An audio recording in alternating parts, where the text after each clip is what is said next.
Meetings, meetings, meetings. Lots of meetings as an association.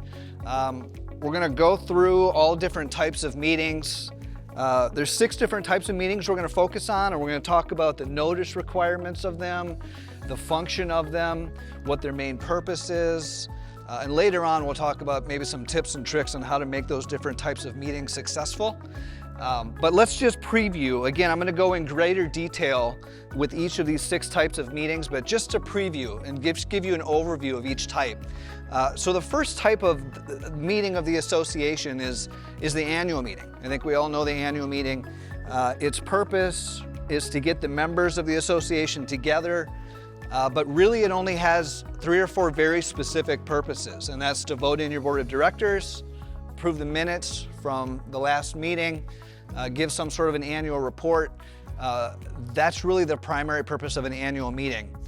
We're required to have an annual meeting as a nonprofit corporation in the state of Minnesota. We've talked about that. As a nonprofit corporation, you are required by your governing documents in the bylaws and by state statute, both in MCIOA, Minnesota Common Interest Ownership Act, and in the Nonprofit Corporate Act. As a nonprofit corporation, you're required to have this annual meeting of your homeowners, of your members. So that is why we have them, and that's kind of what they're for. The next type of meeting of the members is a special meeting. So a special meeting is a meeting that's called by either the board or by petition of the members, and the purpose is to serve a very specific purpose. And that purpose might be to remove board of directors, it might be to approve a special assessment or a budget. Anything that requires the members to vote on something is the reason for a special meeting. And there's specific notice requirements that go along with that, which we'll get into. But that's the purpose of a special meeting. They don't happen very often. You shouldn't be having special meetings very often. If you are, something might be wrong, right? Or you're having to get together more often than not. The next type of association meeting is an informational meeting. So an informational meeting is not technically a meeting of the members. It's truly an informal gathering to share information. And that's really important, and we'll go into why that's important a little bit later.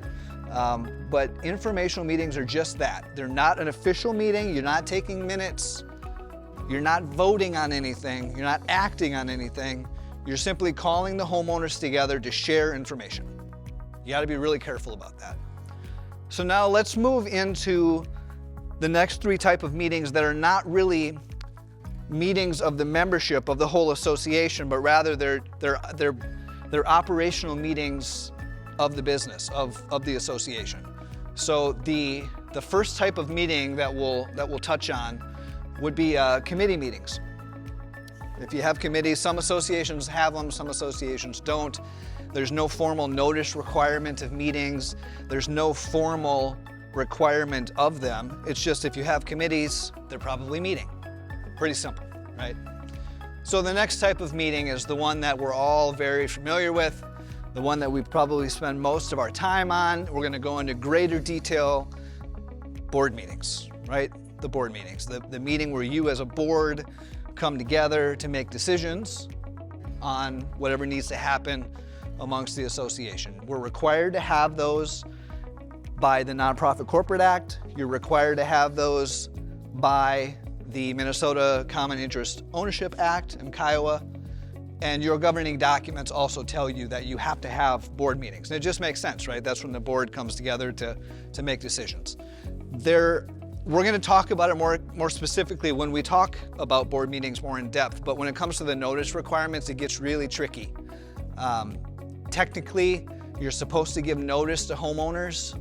What that notice looks like and is could vary.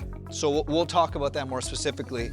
And I've got a lot more talking that we'll do about tips and tricks on how to make your board meetings more effective, because obviously that's the one we're all most familiar with. Next and last type of meeting that just to touch on is executive session or a closed meeting.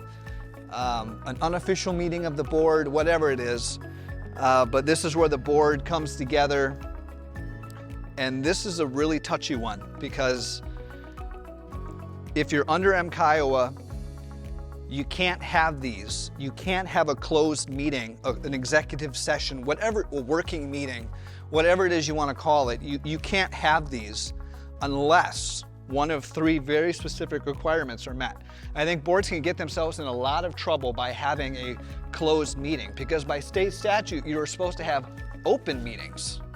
It's supposed to be an open meeting of the membership for transparency.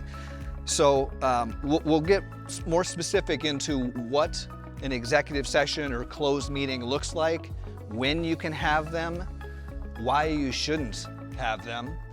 But state statute does allow you to have them for three specific reasons. So we'll dive more into that. So those are the 6 types of meetings we're going to cover tonight.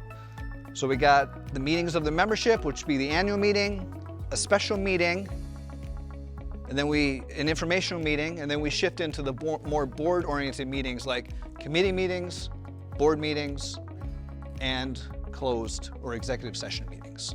So those are the meeting types, and now let's dive into more specific ones with the annual meeting.